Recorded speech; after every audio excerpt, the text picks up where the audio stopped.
favorit kita, pernahkah kalian penasaran gimana produk-produk itu dibuat? Dan apa yang membuat produk mereka sangat lezat dan memiliki rasa serta porsi yang sama? Di video kali ini kita akan membahas proses pembuatan produk makanan serta minuman terkenal di dunia. Simak sampai habis ya. KitKat. KitKat adalah salah satu brand coklat yang paling terkenal di dunia. KitKat memiliki ciri khas yang berbeda dengan brand coklat lainnya. Dan lapisan coklatnya pun sangat nikmat. Kira-kira bagaimana sih proses pembuatan coklat KitKat bisa seenak itu? Seorang wartawan BBC, Greg, mendapat kesempatan untuk melihat-lihat pabrik coklat KitKat. Lewat dokumentasi Greg ini, pabrik coklat KitKat yang berada di bawah brand besar Nestle memperlihatkan bahwa proses pembuatan coklat mereka melewati berbagai tahapan khusus untuk menjaga rasa coklat yang otentik. Seluruh tahapan proses dari pencampuran coklat dengan rasa serta gula hingga pencetakan menggunakan mesin otomatis berukuran besar dan berteknologi tinggi. Bahkan proses pembuatan wafernya pun menggunakan mesin khusus dan KitKat memiliki resep rahasia yang membuat lembaran wafer ini pun sudah sangat terasa nikmat tanpa lelehan coklat di atasnya. Selain itu, Greg pun juga mengungkapkan sebuah rahasia bahwa rahasia dari kerenyahan dan kenikmatan coklat yang ada di Hai, usia gue sekarang 23 tahun.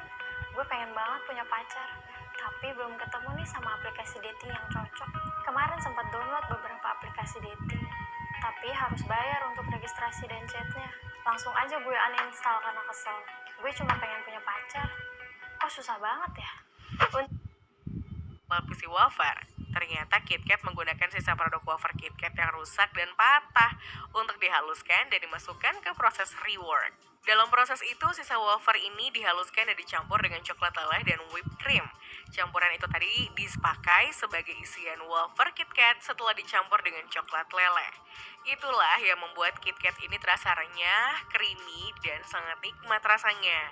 Setelah proses pembuatan dan penumpukan lapisan krim dan wafernya, tahap selanjutnya adalah melapisi wafer berlapis itu dengan coklat leleh hingga merata dan ketebalan coklat lapis yang pas.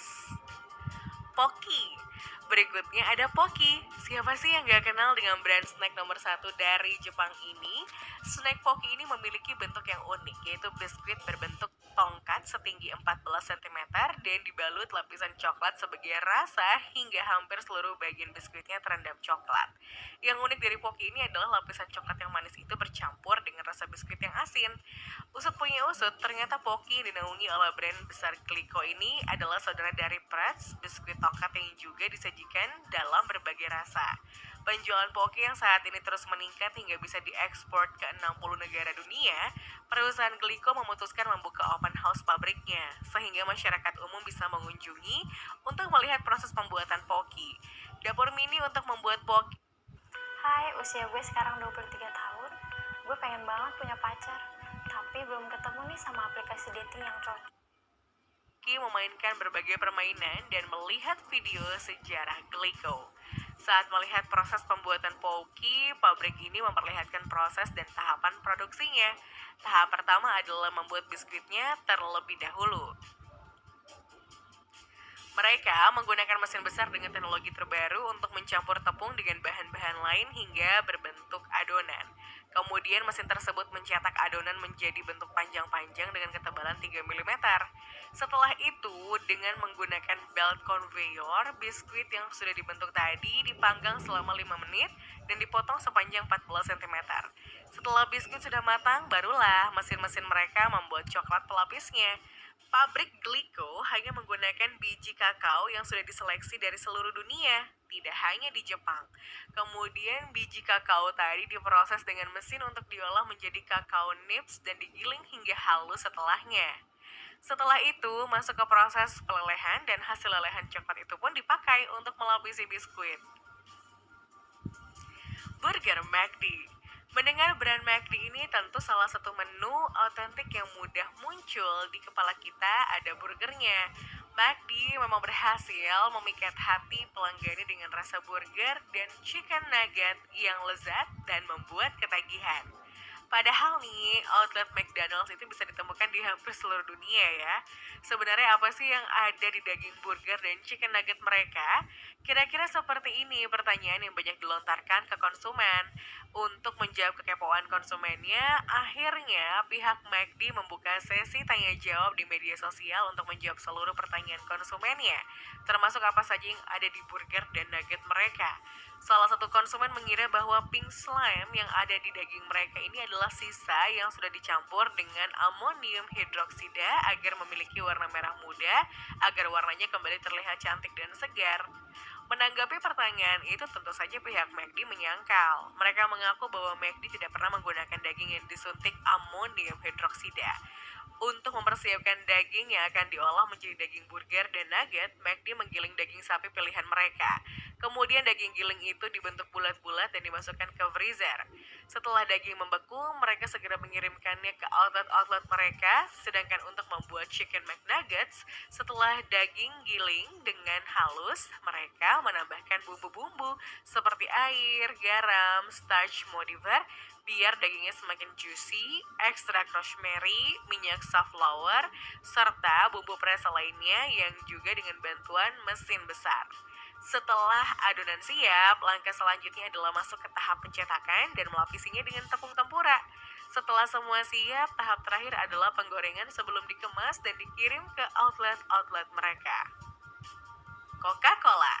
Di urutan selanjutnya ada minuman bersoda paling laris sedunia, yaitu Coca-Cola. Apalagi dengan iklan ikoniknya di mana Warren Buffett sedang berada di tengah kerumunan dan meminum Coca-Cola.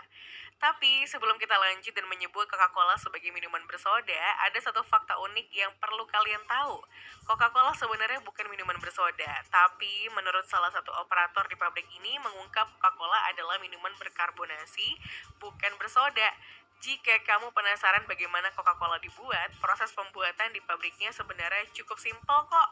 Dalam proses pembuatan minuman berwarna merah kehitaman ini, prosesnya diawali dengan proses pencampuran air yang sudah disterilkan hingga layak minum, dengan gula yang diproses dengan konsentrasi tertentu. Selain itu, mereka juga menambahkan perasa tambahan. Setelah dicampur dengan rata, langkah selanjutnya pengemasan. Namun sebelum dikemas, air Coca-Cola yang dihasilkan dari campuran perasa dan gula tadi, air tersebut akan dicampur dengan gas CO2. Proses ini dilakukan dengan menyalurkan CO2 lewat pipa-pipa kecil yang digunakan untuk menyatukan CO2 dan air Coca-Cola tadi, kemudian memasukkannya ke dalam botol dan menyegelnya. Setelah dicampur dengan CO2, campuran air Coca-Cola dan karbon dioksida tadi masuk ke proses pendinginan di mana botol-botol tadi dimasukkan ke mesin pendingin bersuhu 3 derajat Celcius. Ternyata alasan dibalik pendinginan ini adalah untuk menjaga kandungan karbon dioksida di dalam minuman tetap terjaga. Setelah cukup didinginkan, botol-botol cola tadi barulah dikemas dan dikirim. Kratindeng. Kratindeng adalah salah satu minuman berenergi yang paling dikenal di seluruh dunia. Minuman energi yang berasal dari Thailand ini diramu khusus dari berbagai bahan bermanfaat untuk menghilangkan rasa lelah, untuk mendukung kebutuhan konsentrasi dan tuntunan aktivitas manusia yang semakin tinggi.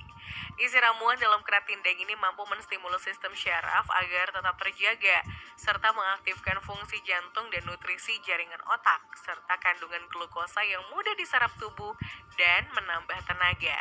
Meski kemasannya terlihat kecil, tapi proses produksi minuman ini ternyata cukup kompleks loh. Langkah pertama adalah dengan mensterilkan air murni yang didapat langsung dari sumber mata air pegunungan. Proses sterilisasi ini dilakukan agar kandungan mineral-mineral negatif dalamnya hilang, sehingga air sudah aman untuk diminum. Setelah itu, air tersebut dicampur dengan beberapa komposisi khusus termasuk kafein, gula, taurin, perasa, vitamin B3, B12, dexpanteno, peroxide, HCl, sebagainya. Setelah proses pencampuran air dengan bahan-bahan itu, tahapan selanjutnya adalah pengemasan. Namun sebelum dikemas, botol-botol yang baru digunakan untuk memasukkan air campuran tadi harus steril juga.